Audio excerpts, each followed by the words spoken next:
Hello. Thank you for listening to and watching Youhadoptions. This episode I had Nick Woods from the very good band Direct Hit. Great conversation. He's also a computer programmer, software developer. Both grew up in Catholicism. Talk about that. Yeah, just a great conversation all the way around.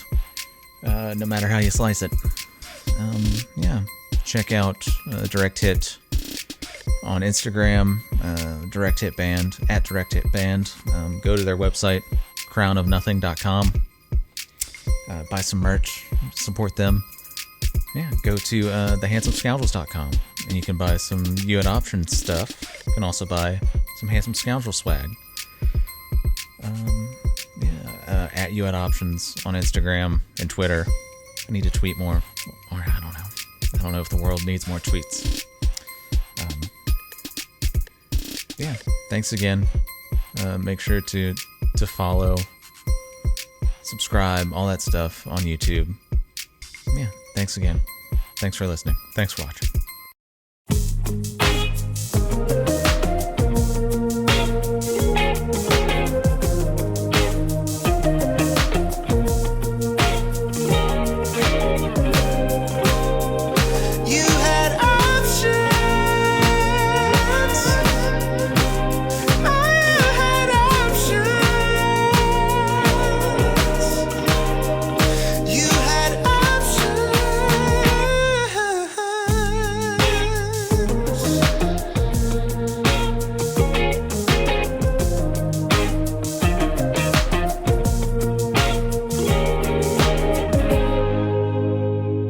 Michael, I'm good. It's good, man. I'm glad. Sorry, go on. I'm here, and it's almost April, and it's 39 degrees where I live. Just needs to warm the fuck up. Where are you in Milwaukee? Yeah, where are you? I'm in Mobile, Alabama. I think it's where it's always warm and moist all the time. Yeah, I think it's like 70 today, maybe. Oh man, it's awesome. How warm is it going to be in like the third week of July? Oh man. 100 probably. Yeah, fuck that. Yeah, I'll take like 6 months of cold weather any day of the fucking week over that shit. Fuck that. Yeah, it's pretty terrible. I'm moving up to hopefully to Birmingham soon, so it's a little bit less. I don't know if you've been to Birmingham.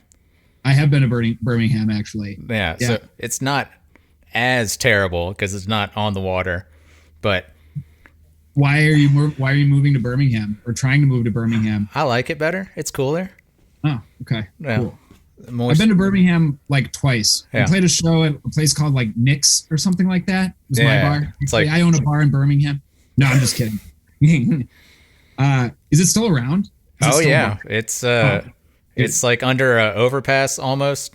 Yeah. Yeah. It was awesome. Yeah. Yeah. I've been there for that show, and I remember going there to visit. My mom grew up in Alabama, actually, until she was like 6 years old. Okay. And I remember going down to visit one of her old friends in Birmingham, and her house just stank of ham. And I don't remember why that was, but I remember I was very young. I was like 7 or 8 years old, and I remember walking into the house and being like, this place smells like ham. It's fucking weird. I'm not even making that up. I'm not just picking like a random meat out of my back pocket to be funny. It's what it smelled like. It's fucking gross. That's a Birmingham thing, man. Is that true? No, that's not. Everywhere smells like ham in Birmingham? Right. Because the word ham is in it? Yes. You get it? Mm-hmm. You have to. There we go. 10 points. Whenever, right sometimes when people build like a new house or something, they'll bury like an artifact or something to like kind of bless it. That's what they do. In like, are you just talking about humanity in general or people in Birmingham? I was riffing on the like burying. Oh. They're burying him, but I think that's a thing. Oh yeah, I love to riff. Sorry, go on. I think that's a thing where like, I know for like churches and stuff. Sometimes like, I grew up Catholic, and so like. Oh, cool. So did I. Yeah, I was gonna. Yeah, so it's like I remember that from something where they're like, "Oh, this church has a piece of this cloth, like buried in it." Oh. Or like this church massacred an entire Indian tribe for this land and then dumped the bodies underneath. Yeah, exactly. Yes. That's, oh man, yeah. Terrible. They've done a lot of bad stuff. Terrible. Catholic Church is kind of a terrible institution, though. Let's call a spade a spade. That's true. So, yeah. Did you go to Catholic? Like, did you go to Catholic school and everything? Like, I went to Catholic high school. Oh, okay. Yeah. I went to Catholic grade school and high school. Okay. Was your school an all boys school? Were you extreme Catholic? No, I wasn't. No. Catholic to the max. No. Oh, okay. Were you? I went to all boys Catholic school in Milwaukee, Wisconsin. Yes. Wow. And I also went to a Catholic grade school. But my parents were like they were like the type of boomers who don't care about like why it is that people go to church, you know? They just knew that the schools were good, so they made me go, and they pretended to be Christian for quite a while. Like my dad grew up Irish Catholic. Same. My mom grew up Presbyterian. Yeah. So they had no interest in church, but they made us go to the church school for some reason. Maybe it was because of white reasons. You never know. Could have been for white reasons. It could have been white reasons. You never know. Yeah, that's true. That is the thing at or at least at my Catholic school. Yeah. Yeah. I think most Catholic schools probably. Yeah, you're right. Probably most Catholic schools. One of the many reasons why Catholicism is a joke. Right. You know? Yeah. So. Yeah, I was going to ask later on, we're getting to like the full frontal or like the meat of or serious talk, I guess. I don't know. There we go. I was going to... I have nothing but very serious feelings about organized religion. That's for sure. That's true. Because like I was noticing, I was listening through a lot of, your songs in preparation for this, and there's a lot of like, Welcome to Heaven. There's a lot of heaven and hell stuff, and there's some St. Peter lines going on in some songs. So I was gonna be like, Peter was the guy that sits at the gates of heaven, right? I remembered that correctly. Yeah. Okay. Cool. It's an entire massive group of people that just think that there are just like semi-invisible gates in the sky somewhere, and there's a man sitting at them telling people whether they can get in or get out. It's amazing, isn't it? They base their whole lives around it. It's crazy. Yeah, man. It's, I would like to think sometimes people, their like actual lives are so terrible. They're like, this is the only thing. Like, I got to trick myself. That's the problem, man, is true. Yeah, so, I know. You know what? I don't want to talk shit on religion. I really do. Because it is a story. It's a great story. Learn a lot of important lessons from it. Ultimately, it is a story, and it makes so many people so much happier and so much more comfortable every day. And I don't want to take that from them.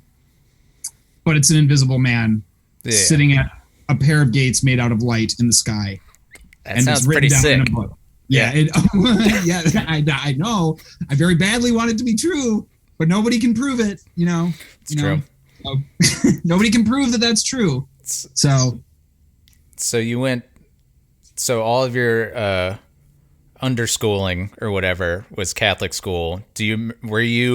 Was there a point where you were like, I don't know if I believe any of this?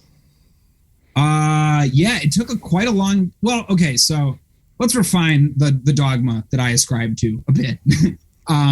I don't care if there's a God. I feel like that's a relatively unique position. There very well could be, right. Because if you believe in science, then you have to believe in like the infinite and the idea of like anything could, it's not just anything could happen. It's that it probably does. There are probably godlike creatures in some dimension somewhere, probably omnipotent. Probably they control the atom, the earth, like I control like this or the atom, or fucking everything, But that thing does not give a shit about you and me. It does not care, At least not in this universe. There might be a different universe where he proves and it's a man. Okay, it's God is a man, and I feel like in that universe, oh, sorry, hang on, my tiny dog is here. Interested in why I'm shouting. probably in a different universe other than this one, he's proven his existence. It has proven its existence. She has proven her existence. But it's not this one. And so, in this universe, which is the one that I really care about, is the one that I'm in right now, talking to you, there is no way to prove that God exists. And the way that God's been defined is,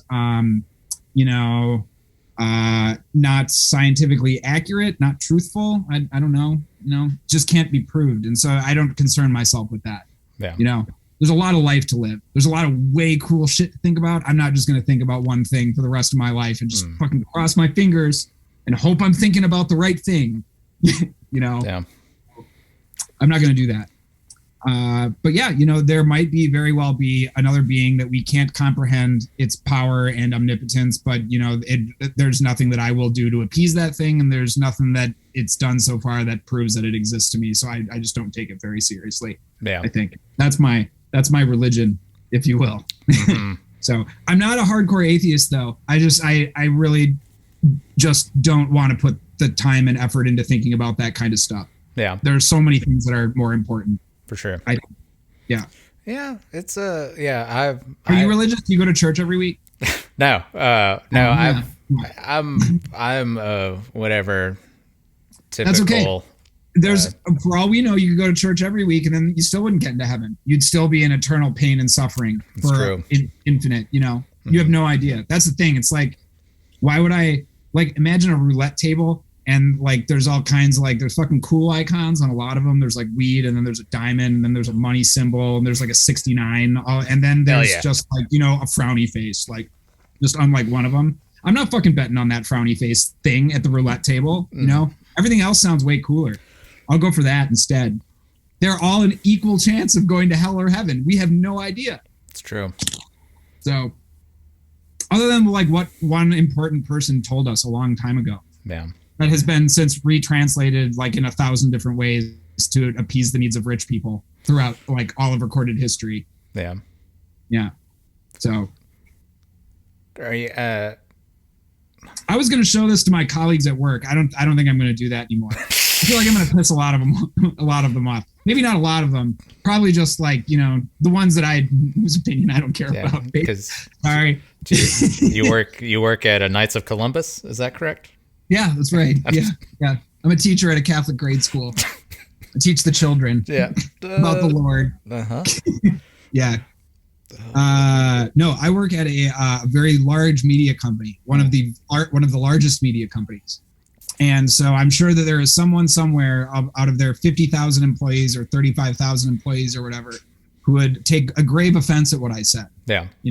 So good thing it's in a public forum that's going to be broadcast to as many people as possible. Nobody. I'm just some dude just talking out into the ether. Yeah, that's fine. That's what podcasting is for. Exactly. We're podcasting right now. Exactly. Who gives a shit, man?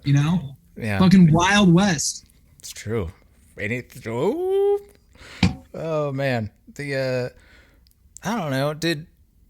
So your parents weren't super religious? I don't know why this was a thing I remember as a kid, but it was like I guess ghosts, spirits. Was that did you have any I don't know, because I guess whenever I was a kid I was like, shit, this is all real. So there's ghosts are real, and ghosts are real. Oh, yeah, okay. In combination with, I guess it was piggybacking off of. When did you stop believing ghosts are real? Have I stopped? Was it like 6 months ago? Have I stopped? No. No. Yeah. I don't know. I guess the same time around being not interested in Catholicism, I guess. Probably around then. I don't know. It's fun. Did you get confirmed? Yeah. You did get confirmed. Oh yeah. I remember telling my mom, okay, then that's the line. I remember telling my mother when I was 17. You get confirmed when you're 17, right? Senior year of high school? Or teenage. They don't wait till you're an adult. They gotta nab that early. Yeah. I think I was 13, maybe. 13? Yeah. Okay. I think it was later for me. I was in high school. I remember that for sure. But I remember telling my mom, like it was like my first like adult thing to say to her was like, Mom, I'm not getting confirmed. And she said, what? And I said, I'm not getting confirmed. And I remember she didn't say anything. It's like one of the few times this has happened. She just stared at like the kitchen sink and just shook her head like this with her eyes closed. And I just kind of stood there for like a while. And then I just walked out of the room and we never spoke of it since then. Damn. She was slightly disappointed, but she, like everyone else, with like any reason in their mind, has to admit that it's just a fucking story that no one can prove. So that was the end of that. Oh, and then I never went to church again. She never made me go again. Yeah. Did your parents have periods though where they would like make you go to church for like 3-4 weeks and then they'd forget about it for a while? Yeah, for sure. And then whenever Easter would roll around, have to go Easter. Yeah. Did you go on Christmas too? Have to go on Christmas. Yeah. Yeah. Okay. All right. They did that. My parents did the same thing too. I think it was like they were taxed in some strange way by the school though, in some way or another. If like they didn't go, if we don't see you, if we don't see somebody from the Woods family, dude, like I'm really not joking. Like the fucking Catholic church that, the school at the Catholic church that my younger brother and sister went to, they got charged a non-parishioner fee if they didn't show up to a certain amount of masses each month. They could miss like one mass. It was like sick days at work. You can only take like 3 or 4 like masses off a year. But if you did, then they like sent you a bill in the mail because you weren't there like listening to this guy talk about like why women have to have children. They have to. So yeah, man. Like, so I never went back after that. Yeah. After I told my mom that I wasn't getting confirmed in that fucking weirdo church. That big, beautiful building, you know. Oh, gorgeous. You got statues. You got laminated wood, like the entire place. Just meant to look like the fucking inside of a White Castle with pews instead. So some people would consider White Castle their church, I think. Yeah, you know what? I like White Castle a lot. I would have gone to church a lot more if they'd put a fucking tiny burger on my tongue instead of a communion wafer. Oh shit! I'd go to church every week then. Get my free White Castle. Be awesome. Yeah, the true body of Christ. Yeah, they've got the altar boy with the little thing under under your mouth. It's a really good image. Body of Christ. Holding a tiny burger, just like this big. Yeah, exactly. Place a tiny burger on your tongue. Slider of Christ. Yeah, they put it on there. Yeah, that's right. Yeah, Asperger's indeed. So, let's shift gears here. What made you want to do computer programming, software money. Development? Yeah, money. Yeah. Well, yeah. I guess okay. So I should refine that. It wasn't just money. It was I worked at just the worst soul sucking job of all time. It was like must have been in like 2019. Yeah, 2019, I think. Right before the pandemic, because I was a copywriter for a long time, for like 10 years, more than 10 years, like 12 years. And I got laid off at a job, which is like fine. I figured I'd go and get another copywriter job. And then I didn't because I was working at a place that let me work remote before the pandemic. So I had been working for this place for like 5.5 years that let me work remote as a copywriter. And that was the job that I wanted, And when I lost that job because it was for a collection agent, well, not a collection agency, a company that made software for collection agencies. Yeah. Not exactly a high growth sector in the American corporate landscape, debt collection.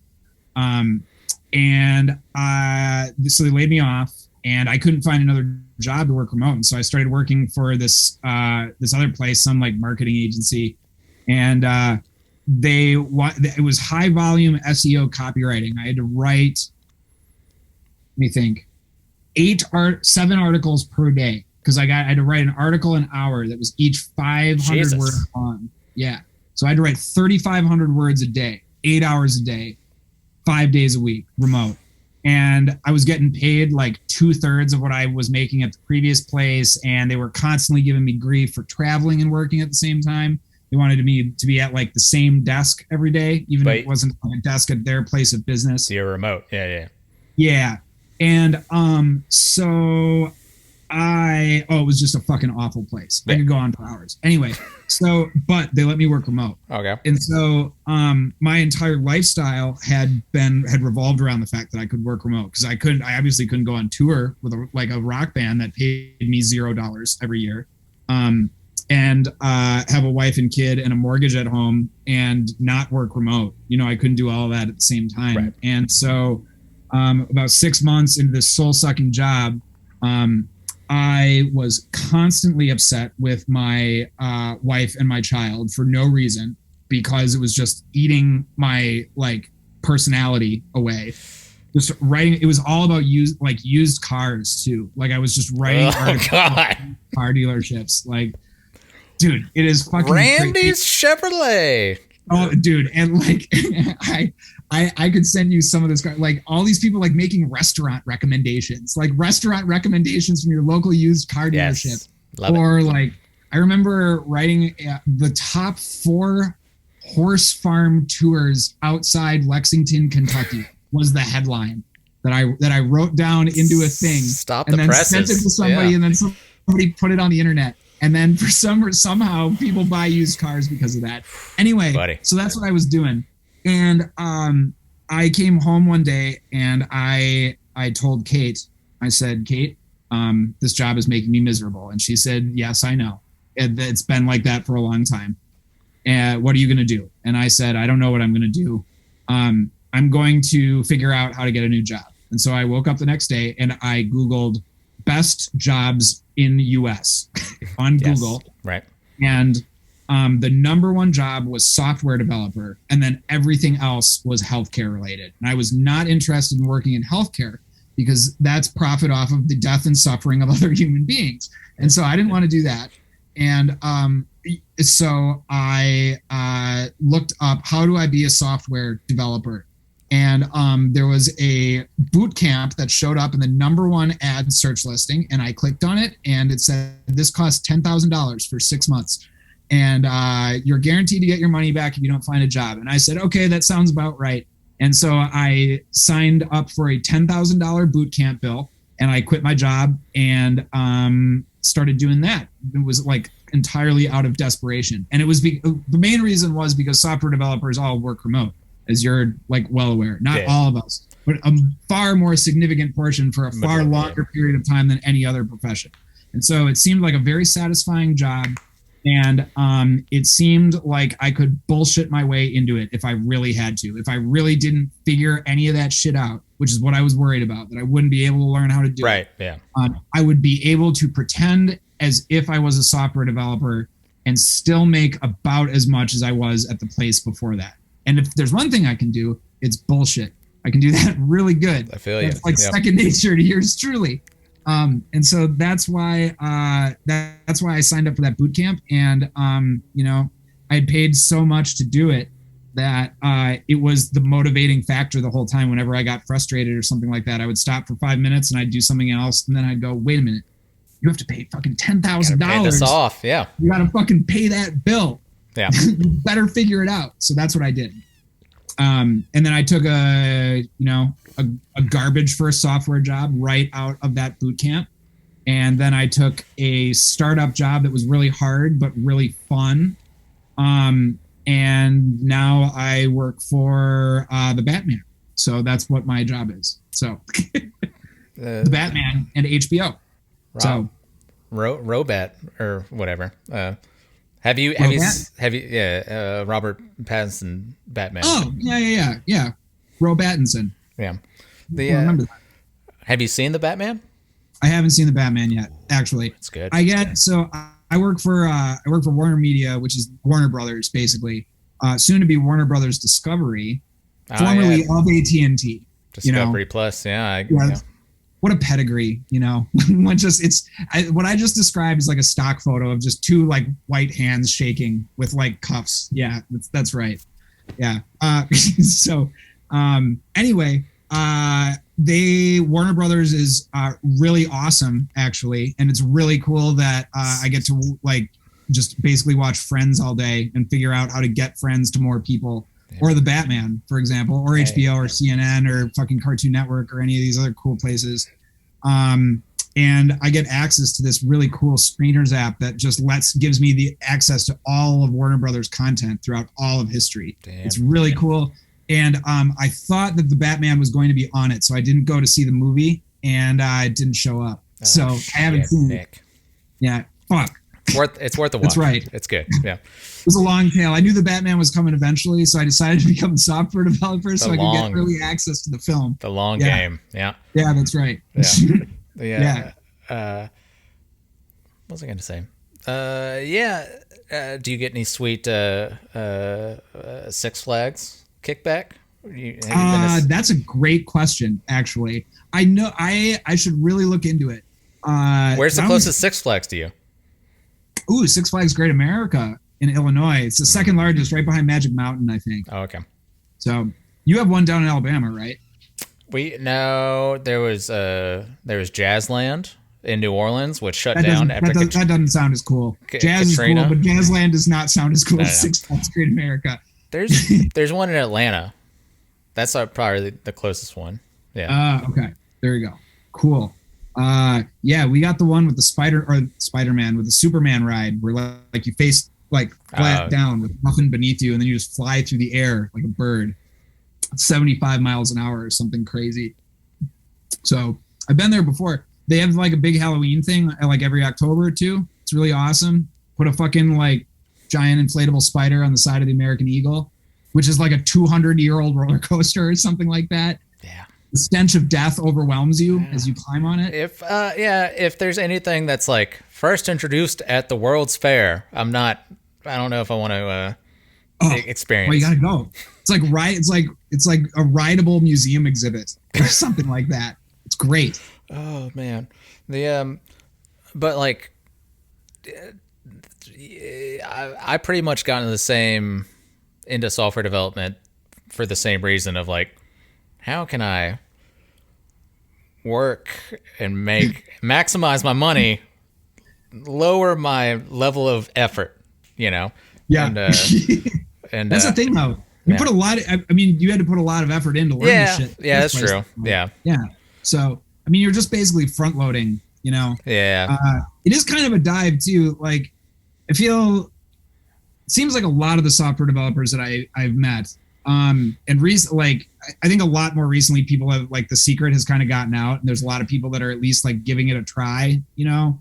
I feel like a lot of them started just so impossibly young. Like there's like this scooped out middle. Like there's nobody that's like the mids are scooped. Yeah. Yeah, exactly. Like, yeah, nobody is like fucking Applebee's in like just React code, know. Like what I serve is like just I'm at the Scratch Kitchen Olive Garden, before it turns into the vacuum packed Olive Garden. Yeah. So I'm still earning like, the middle kind of wage or something like that. I don't know.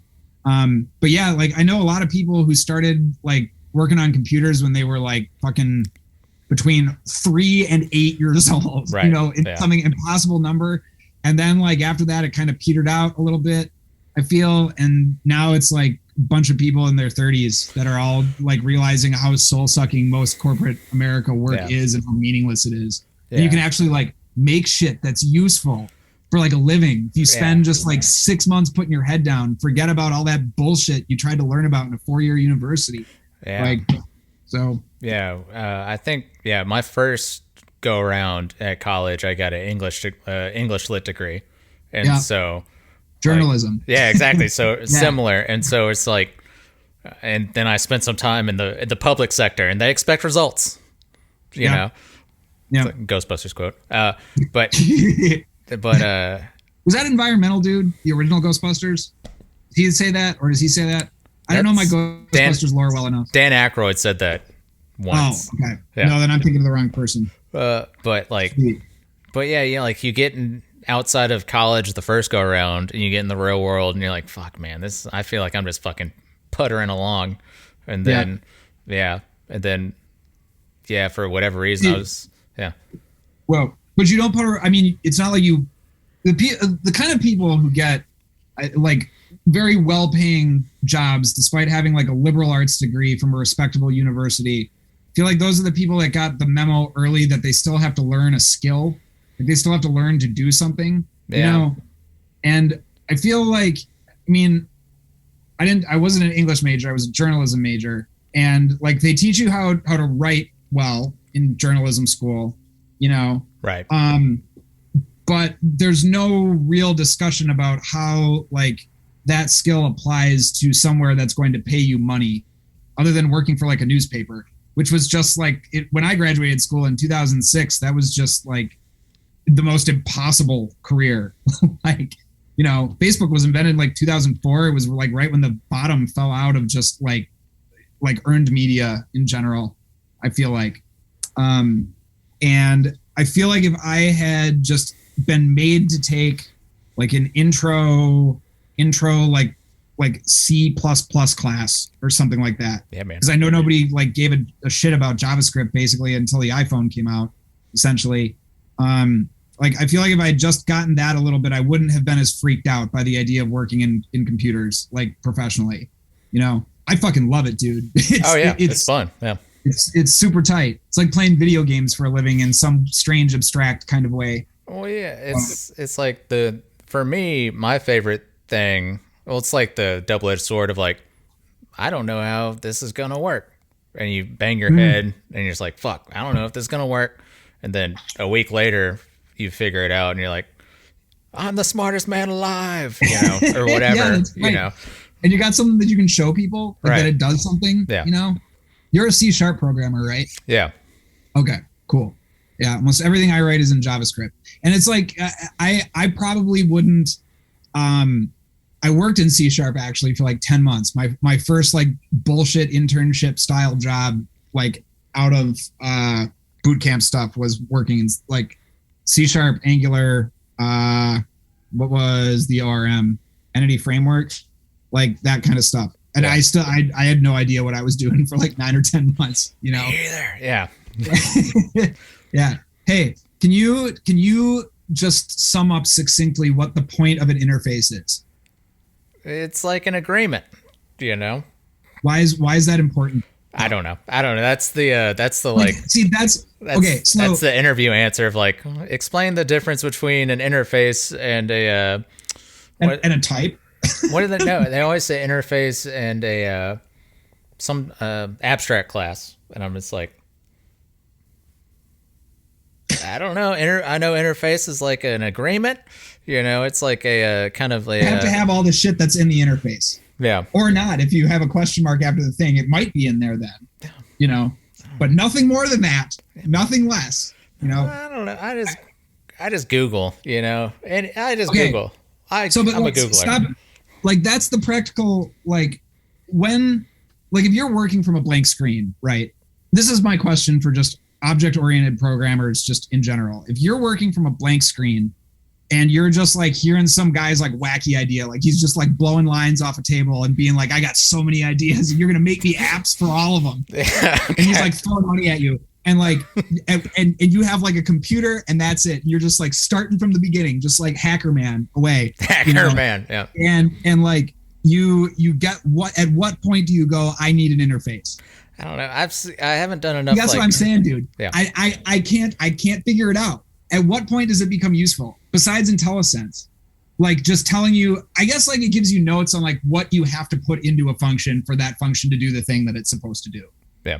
You know, but so is it just like an other developers kind of thing? Is it important when you get to a certain scale? I guess I've never done like from scratch coding. What do they call it? Green. What do they fucking call it? From a blank screen? Yeah, they call it I can't remember. Green something. Like green pasture, not green pasture, but like green field coding, and it's just like from nothing. And so I've never had to be like, oh, maybe I should. Everything I've done professionally has been like, we already have this monolithic thing. It barely works. Right, you got it. Yeah. For the love of God. Yeah. Yeah. Yeah. Oh, dude, that's my favorite kind of thing to do when it comes to writing just code in general, starting from nothing. So much. that's the cool. That's like the big hook that like kept me in it, was just like being able to think of wacky ideas and then just be able to like make them on like nothing. Like I think that is just the tightest idea. What? Come here. Can you show your dog? Yeah, I can show my dog. He's like this big. Oh yeah, what is that? Is that a Chihuahua thing? Mixed thing? Yeah, he's mostly a Chihuahua. Love it. Look at the screen, Dee Dee. He's very small. What's the name of the dog? Dee Dee, like the Ramone who wrote all the good Ramones songs. Nice, I've heard of him. Yeah. Yeah. Died of a heroin overdose. We're preparing him. He does it every night. We sit him down and we fucking pull out that syringe and we're like, Dee Dee, here's your spoon. He gets all excited when he sees the spoon come out. Yeah, dude. If all your spoons go missing, you know. Yeah. Dee Dee doesn't appreciate this joke. Me making fun of the heroin community. Which is a strong listenership of this podcast. Yeah, that's right. Were you a big Ramones person? Did you have a big Ramones period in your life? Or are you still a Ramones person? Yeah, I'm still a Ramones person. Me too. I love the Ramones. Yeah. What's your favorite Ramones album? Well, it's weird. Okay, because I like, obviously, the very first stuff, but I like the weirder when CJ joins the band and he's doing Dee Dee songs. Yeah. You know? Yeah. I think there's good parts. I think there's good songs in every era of the Ramones career.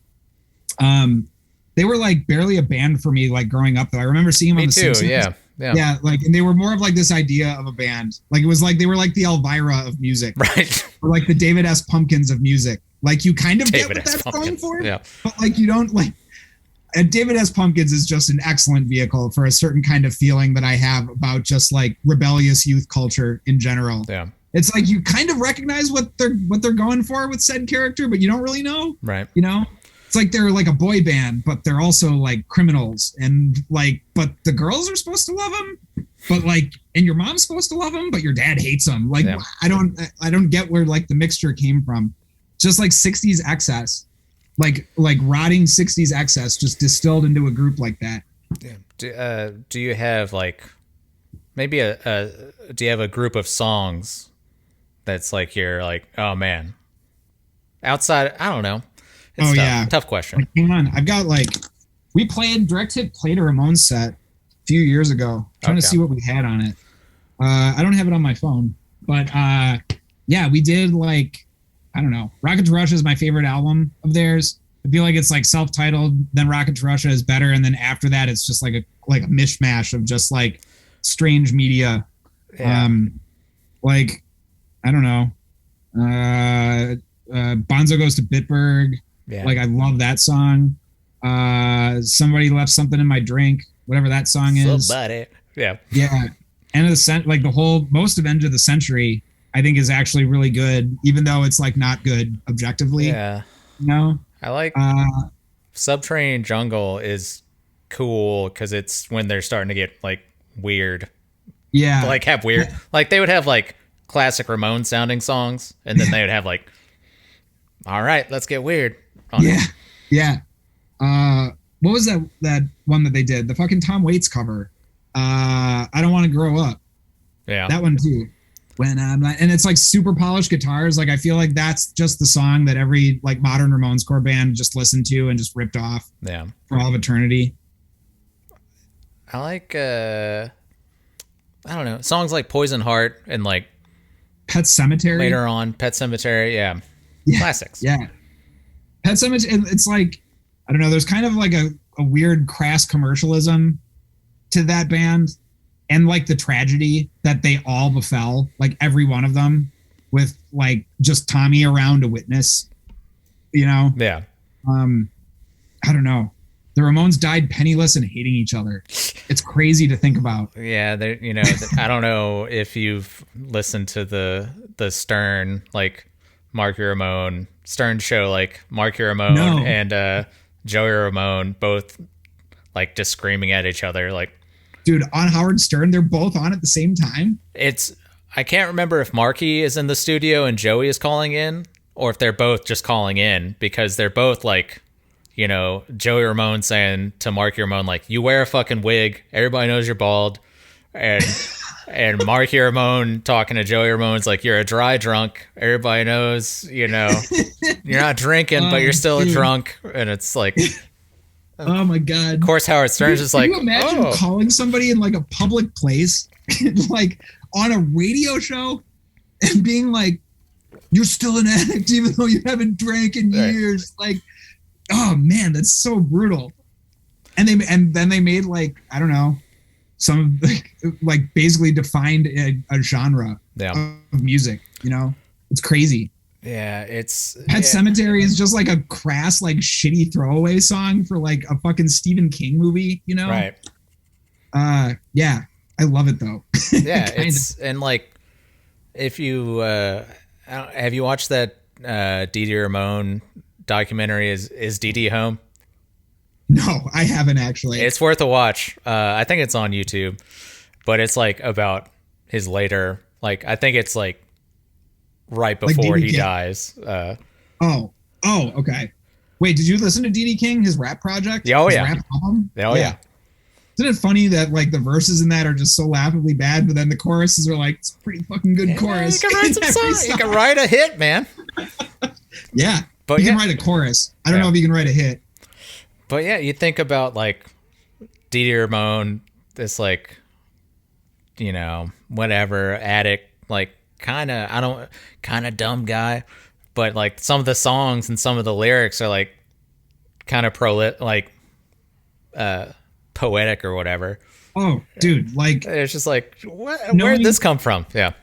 Knowing the drama behind that band too, and hearing, I don't know, dude, like, that Bonzo Goes to Bitburg was like basically Joey just calling, or not Joey. Yeah, it was Joey. Joey calling Johnny a racist. Yeah. Because like Joey was like such a big supporter of Ronald Reagan, and then dude was like over doing like honoring like Nazi soldiers or something like that, And like the only reason that he wrote it was just to piss Joey off or piss Johnny off. Yeah, man. KKK took my baby away. Dude, Same thing. Like a ridiculous story, And to be in like a band with that person, not making any money, just like fucking like, I hate this guy, but like success is just around the corner. Yeah. If we just write this song for the end credits of Pet Cemetery, right? What is the song going to be? Pets. I don't want to be buried in a pet. That's it. Print it. Just record it right now. Ship it. Exactly. And it's a great song. Yeah. Like that's why there's such a good band. It's such a good song, and it was very obviously just slapped together. Yeah. By producers and people that took all the money that they were supposed to get. It's awful to think about, but it's a great story. Yeah, there's a good Johnny Ramone quote that's like, somebody was asking him like, hey, how, it sounds like y'all just like hate each other. Why are you still in a band together? He's like, I don't know. I'm sure the New York Yankees don't like each other all the time, but they go out and play. Yep. Yeah. I think it was Johnny who said after Joey died, when he skipped seeing Joey for the last time, I think his final like interview line or something like that was about how much he hated everybody else, but the Ramones were a fucking awesome band, and like he knew it, and they all knew it. I don't know. It's heartwarming and sad in a way. It's a really, really good story, I think. I'm getting all wistful about like a fucking band that I never met, Yeah, I don't know. But like it was the same for me where it took me a while to, obviously I knew like, the hits, like growing up, but I don't know, I guess until. What were the hits to you? The Ramones hits. Blitzkrieg Bop, obviously. Right, yeah. Maybe Rockaway Beach. I don't know, maybe Rock and Roll High School. Maybe. Yeah, Rock and Roll High School. Which album was Rock and Roll High School on? Was that End of the Century? Didn't they? I think it was just the sound, or was it just the soundtrack? The soundtrack, yeah. Yeah. Okay. Yeah. Just picturing Joey just on the hood of a car, like walking like a panther. Why are you doing that? Hey man, the anti rock and roll star. Yeah. Joey Ramone. Yeah. But direct hit, man. Take it to direct hit. Let's move. What do you want to know about Direct Hit? I don't know. I'm here. I write the songs. That's pretty much it. It's a hobby that a lot of people cared about. And it seems like people still care about and have for like quite a while now at this point. Yeah. I started Direct Hit dude, it's 2022. Yeah. Dude, April 19th. That was the date of our first show. It will be 15 years since our first show in less than a month. Man, fuck you. Why'd you remind me about that? I didn't I didn't say, think about it. It sounds like you fucking said it. Okay? It sounds like you fucking said it. Yeah, we've been a band for 15 years. I say we. Devin's been in the band since 2009. So that's like, I don't know, 9, 10, 11, 12, 13 years. So, yeah, it would have been way easier for me just to think of 2007 versus 2009. He joined 2 years after the band started. Or maybe it was later than that. Actually, I think it was later than that. I don't remember. Doesn't matter. But yeah, I started Direct Hit in 2007 because I was working at a call center. All I ever wanted to do was play in a band. And so that's why I have the job that I do now, honestly. I know that this podcast is at least tangentially related to programming. I would know nothing about computer programming if it wasn't for Direct Hit because I wouldn't have been motivated to learn it in the first place. It's true. And what else? Okay. Probably learned more about Planet Earth being in this band, than any other class I've ever taken. But I love it. Through touring and stuff? Oh, yeah. Pretty much about everything, man. Touring's great. Yeah. It's trying to figure out how to make something from nothing. Yeah, man. You just gotta fucking get out there and do it. And then I don't know, eat shit for a while and figure out how to not eat shit. Just gotta make shit, man. Yeah. You gotta enjoy eating the shit. That's the thing. Yeah. So no, I've loved every part of it. I don't know. I played music since I was a really little kid. I played basically my entire life was video games until I picked up a guitar, which kind of I guess would surprise few people now that I'm a computer programmer, since I was always interested in computers in one way or another. But yeah, I started my first band when I was in 7th grade. I started booking shows at churches. Of course. When I was in high school. What was the name of your first band? What was the name of my first band? Blackout Orange. We covered The Prodigy. Firestarter? What's that? Firestarter? Yeah. Oh, okay.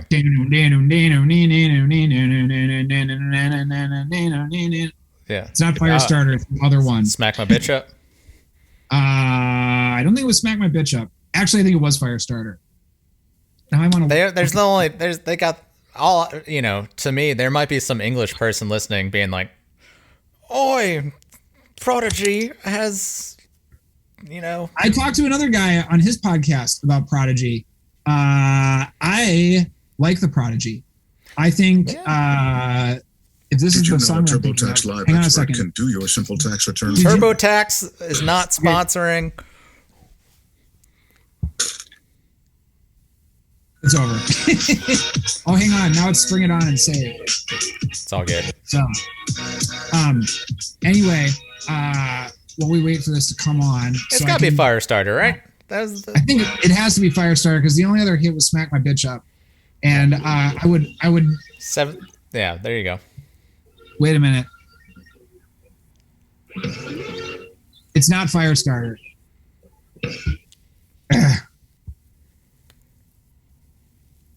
What? How does They got 2 songs, Nick. It's not Smack My Bitch Up. Now I have to check if it is or not. Okay. I'm gonna look on. Smack My Bitch Up. I'm gonna look on Spotify to see what their top songs are, and we'll just see here. Breathe. Yes, that was the one. I think. Breathe. Damn it. Prodigy. Oh yeah, you're right. That's the one. Yeah. Breathe. That's the song. Yeah, we covered that song. And we covered the Deftones and Refused and basically all of the transitional hardcore to new metal because there was Dark? more. Yeah. Just Moody. More new metal. That's true. Yeah. Earth Crisis. That was up there too. Were you gonna get the Earth Crisis? Earth Crisis guy with the neck tattoo, or he's got Earth Crisis on his face? What if you mash up Earth Crisis and the Talking Heads? So it's like Earth Crisis in giant suits, and the band is called Girth Crisis instead. Shit. Love it. Send me money. Send it now. Send it. Earth Crisis, if you're listening. David Byrne, if you're listening. Dude, David Byrne produced Earth Crisis album. Imagine that. I love it. It'd probably sound a lot like Refused, honestly. So you've been 7th grade, and then obviously, like, to me, like, booking shows at a church, that's like, duh, that's what you would have done. Like, where else would you have? Yeah. I lived out in the country, and that was like the only place that you could go to hang out, like with your friends in like a chaperoned like environment, kind of. So, and I went to an all boys Catholic school, so I never saw girls at school. So right. I had to meet the opposite sex one way or another. So why not do it in a tightly controlled church basement with a bunch of kids covering fucking like Prodigy? So no, by that time, when I was in high school, I was playing in a pop punk band called Pleasant Street with my friend Chris. And I think that was when I started getting into like I don't know, like pop punk, like small enough punk where it wasn't like on the radio or on MTV2 late at night. Yeah. Yeah, that's when I like heard about Fat Records and spent all of my money on them for like 3-4 years, something like that. So getting the different compilations, Oh yeah, day in and day out. Yeah, loved it. Always would skip to the D4 track on them. Yeah, every time. D4, Lawrence Arms, anybody with a scratchy voice. That was what I was into. Did you have the what was it called? The compilation where like all the songs were like 30 seconds. Was it short music for short people? Yeah, short music for short people, I think. Hang on a second. I'm gonna Google that. Short music, short people. There's no shame in Googling. That's what I do for a living. Exactly. Yeah. Just Google stuff. Yeah. That's short music for short people. 99. That was I didn't know short music for short people because I didn't. How old was I in 99? I was only like 14 or 15. I didn't get into like fat until 15, 16. And like you're the oldest, right, of your siblings? In my family? Yeah. Yeah. Oh, okay. See, I'm the youngest, so I had like I had the punk rock middle brother right above me. I had my cousin Mike for that. Yeah. I remember sitting in his his mom's basement, and like he was like, "You gotta listen to this," and he pulled me. He's like 2-3 years older than me, and Mike's like huge. He's like 6'5" football player. I thought he was awesome when I was in 4th grade, and he's like, "Listen," and it was fucking Longview by Green Day, and he turned it up just slightly louder when he said "fuck" in the middle of it. I was like, "You said fuck? You hear it? He said it." Yeah. And he was like, "Yeah, there's a lot of bands that do this. You should check it out." And he had Earth Crisis and Hatebreed and the Boll Weevils. Okay. And so I was like 10 at the time, but I remember thinking that was, and then like right after that, like I didn't make the leap into thinking I should look up other bands in this genre. I just like started asking like who else says fuck in their music, and then it was just like Metallica, Marilyn Manson, nu metal, basically from 5th, 6th grade, that kind of area. So, but yeah, when somebody kind of mentioned to me that you could just book your own show at like a place and like play your own music, that was when I'd sort of dove in, I guess. So, damn. When did you start going to shows? So I was like the annoying younger brother, and my brother was in punk bands, and so I would be like trying to tag along, and he'd be like, "Nah, it's fucking nah."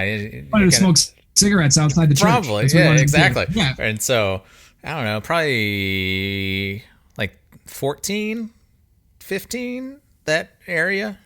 Yeah. Yeah, going to church shows, or like this place in Mobile called the Ugly Mug. It was the Christian youth group, new metal. Awesome. Yeah, straight flat I know iron. exactly what it's like. Yeah. You already know. Yeah. You got a picture in your brain. Yeah. But yeah. Cool. It's just it's weird to think about it now, and then think about like going to shows and playing shows now with like adult people. I guess, I don't know if that makes sense. You know what I'm saying? Yeah. I don't know. I'm glad people still do it. I love it a lot. It's been kind of shitty the last 2 years not being able to do it. Right. Of course. Yeah. So, I don't know. I've learned a lot from doing it. I feel like being able to just experience a culture in a different place that's not your hometown, where you're not eating out at a restaurant and there's somebody serving you. Yeah. Like being able to actually sit at somebody's kitchen table and see what the inside of somebody else's house looks like that you never would have been able to commune with otherwise. Mm-hmm. Being able to be creative when you don't feel like being creative, developing that as a skill. Learning how to feel like there's like very simple truths that you learn from it. Did you ever see the Fire Festival documentary? Yeah. I watched both of them, the Netflix and the Hulu one. I don't remember which one was the good one, but I feel like one of the points that they made really effectively in that movie is that Fire Festival didn't collapse because of bad funding or not cool enough influencers or bad talent on the main bill. It collapsed because there were no fucking toilets, infrastructure.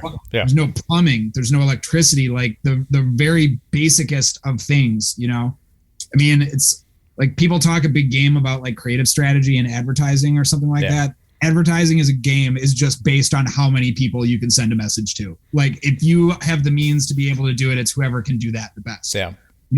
And so like learning how to get a message out from nothing, just sort of figuring out how to make those tiny little things sort of like kind of happen, I think that's what they call like a work ethic, like a weird way. It's just like, I don't know, wanting to do something and then figuring out how to do it, I think. Yeah. I think that ties back into development work too. And so that's probably why you've got a good mindset or whatever, or drawn, other than, the sweet money, other than that. But you still want to create something. You still want to, make things connect at the end of the day. Yeah. I think it's, I don't know. I've asked myself that a few times because I've never been very good at math. I was pretty good at like science classes, like learning just random facts. Yeah. And I feel like if you, at least for me, I'm good enough at learning random facts and then connecting the dots between them that it was easier for me, or easy enough for me to be able to do it like semi-effectively at least, and not totally drown in it. I think it's definitely like an aptitude thing though, in a way. I encourage everybody to try and learn something about computers because I think you're pretty fucked like financially in the year 2022 if you don't know something about computers, right. I'm going to be like one of those parents that like forces their kid to like learn something about it when they're in high school. Even if it's just, I don't know, putting together a basic web page with HTML and CSS just to get like an idea of the concepts, kind of, So yeah, I encourage everybody to try it. I feel very lucky though that I'm able to understand enough of it to be able to do it, because I feel like you can very easily drown. If you're just like, if your mind isn't cut out for it, I think. That's true. It's like this, like a weird logical kind of thing. I don't know. That's what I attribute it to, is just like, for me at least, it's just like learning tiny little things and being able to figure out how they like could come together to form something cool. Right. I don't know. Were you good at math in high school? No, terrible. Really? I was only good with like history and like literature stuff, like English stuff. Yeah. So how do you like, if somebody comes up to you and asks like, how do you write a computer program? Like, what do you tell them? I like a non-computer person, like a just some person. Somebody who is interested in computer programming and is exploring the idea of trying it themselves. Interesting. I don't know. Start small, I guess, because especially for me, trying to get the entire big picture together. We'll start small with like what though? Is the question. I don't know. Nick. Like, yeah, it's tough. It depends on the project. Like if you're trying to figure out a website, try and I don't know, just make a fucking hello world thing. And can you get a picture shown? I don't know.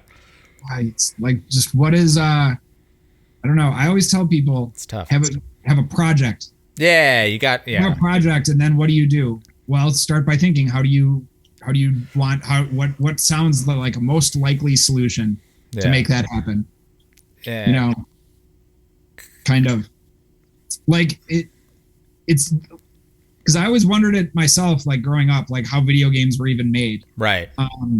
And I, to be perfectly honest, I still don't know how video games are made. It sounds like it's a terrible industry to work in too. Oh, but dude, people just fucking love it. Like, I've had this conversation with people before, man. Like so many game developers that I've met and talked to just are so invested in video games. They just love them.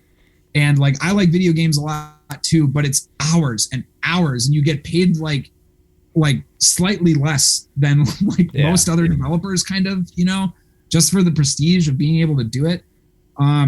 At least in my experience. I'm sure there's lots of people that get paid a shitload of money to work in video games. Yeah. And what if you put out, what if you're working on, Cyberpunk, and you put that out and it's a hot mess, Yep. And then then it's just like dozens of people working thousands of hours. Right. Yeah. Just for people to be like, it sucks. Yeah. Yeah. It is brutal. All your work. Yeah. They're like superhero people though, Yeah. Like, could you imagine being like one of the people that worked on like fucking BioShock or something like that? Or like Super Mario Brothers? Like, could you like being able to tell somebody like I was on the team that made Super Mario Brothers in the 80s? Like, dude, would be so tight. Yeah, for sure. To have an idea of something like that and then be able to make it happen, it's like a very powerful thing. For sure. Yeah. It was definitely that way with me though. Like you spend the first few months being like, okay, well, I'm going to make a website. And like you make a website and then you get to JavaScript when you actually have to have like interactive stuff, and it becomes way more difficult. I feel like, mm-hmm.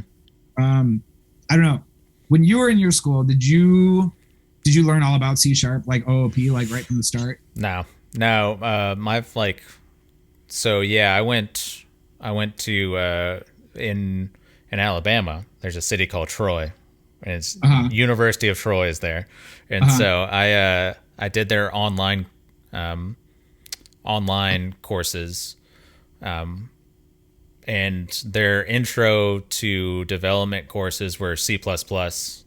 And so luckily I was doing like QA work at my then company.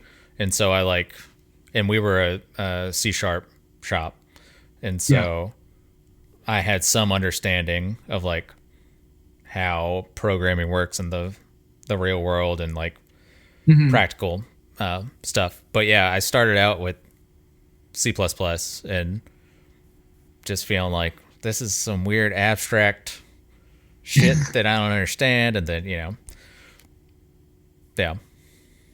Cool. Yeah, but I don't know. Do you have a problem with imposter syndrome? Yeah, definitely. Yeah. I feel like most sane people do. Yeah. Yeah. I think it's because it's like learning how to, I don't know, master jazz. There's like no fucking way you're gonna learn everything there is to know about jazz. Like it's never gonna happen. Yeah. It's the same with computer programming. Yeah. Like it's a very disarming and humbling feeling to like think that you're just never gonna know everything. It's just not possible. Yeah. You gotta like surrender to that fact. Yeah. Yeah, you gotta just like, I don't know. You have to love something about it enough where you're just gonna do it regardless of whether somebody like pays you what you expect them to or something. Yeah.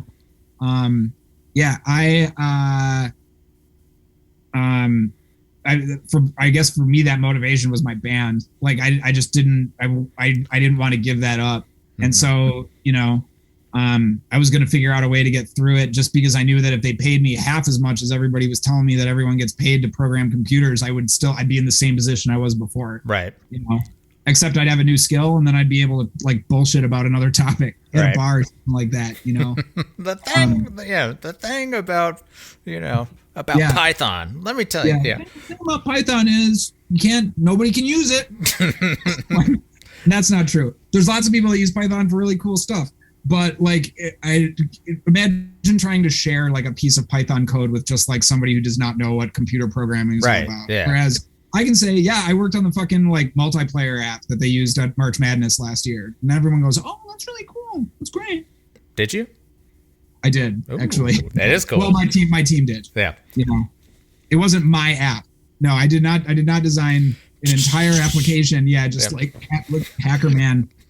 Or like something that a million people use at the same time. That was not all me 100%. Man. No. But I did write an implementation of a JavaScript library that was used by the March Madness team to implement multiplayer streaming for the tournament this year. That was the one project that I lay some claim to.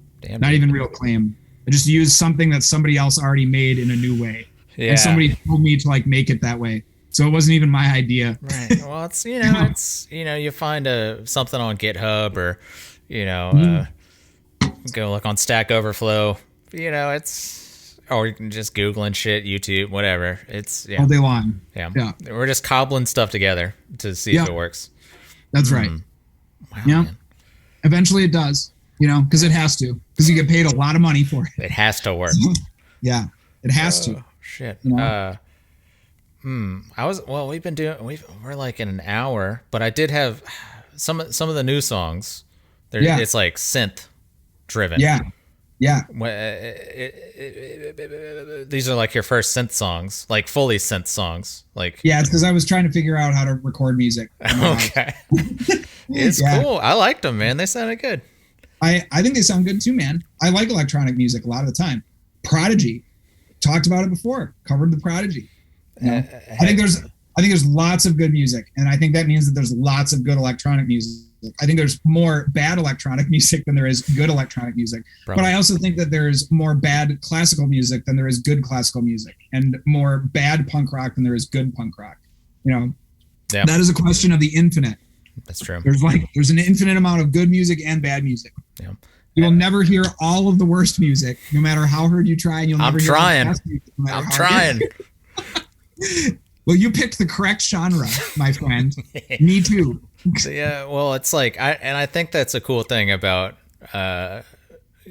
direct hit sound. It's like if you listen through all the albums like chronologically or whatever, you guys are adding more like instrumentation or doing like not experimentals of too crazy of a word, but like you just never refactored anything. That's what I think it's cool. You got the quality control is just you bury the garbage with more garbage, better looking garbage. There you go. Love it. No, I've always liked more produced music myself. I think it's more interesting, like fucking Queen and fucking Meatloaf and I don't know. I guess I shouldn't even say that because I also like the Thermals, and that's not produced. Yeah. But Andrew WK is. I love Andrew WK. It's very little of that is real. I feel like, other than like the emotion that he puts into the songs that he writes. Yeah. Yeah. I don't know. I like keyboards. I like the sound of old organs lately a lot. So a lot of the time, what you're hearing is just like organs like compressed by 40,000 distortion pedals or like guitar amps in one way or another. So yeah. And guitar was the instrument that I learned how to play first, and I was too lazy to learn another one. So that's why it is that I played pop punk. It's just like synth pop that you hear on the radio played by a semi-talented person, as opposed to a fully talented professional person, professional musician. I like it. Do you know Murder Burgers? Yes. Yeah. He used to wear a professional musician. I don't know if you've seen him wearing that shirt. No, I haven't seen him wearing that shirt. Have you seen the Murder Burgers play before? Yeah, we played with them a couple of times. Oh, yeah, dude. Oh yeah. Was Noel playing with them at the time? Was Rational Anthem on tour with them? No. It was just Frazier and his drummer. Okay. I thought he played in like.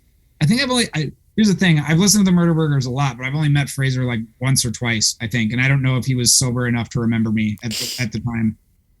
He's a super sweet guy. I think he's fully sober now. I think I texted back and forth with him once when we were in Los Angeles because he was playing the same night across town, and I just could not figure out a way to get to the show. My buddy Servo was there, I think. Servo was either with us or with him. Yeah. I don't know. Loaded Cat Records, yeah, Servo. Oh, yeah. Dude, you know Servo. Okay, cool. Excellent. Good. We played with them in Pensacola. Have you been through Oh, Pensacola? Nabbies? No, Pensacola at... No. Fucking, we never got to play Pensacola. Was there a guy named Nick Dorella?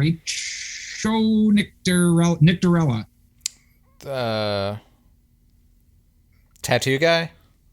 Maybe. I don't know. I only talked to him on the internet for a little while. He tried to hook us up once or twice with shows in Pensacola, and it never worked out. It might not be that guy. It might be a different guy. Okay. I don't remember. Yeah. I don't know. So many people. Yeah. But cool. Do you have What's the name of your band, by the way? Handsome Scoundrels. Cool. Sweet. As opposed to Ugly Scoundrels. Exactly. Oh, shit. Do you have any closing words? We can wrap this rascal up. No. No. Thanks for talking to me. This was fun. Yeah, man. Stay on for a second. But Nick, you had options, but you decided to talk to me, and I appreciate it. Hey, see ya.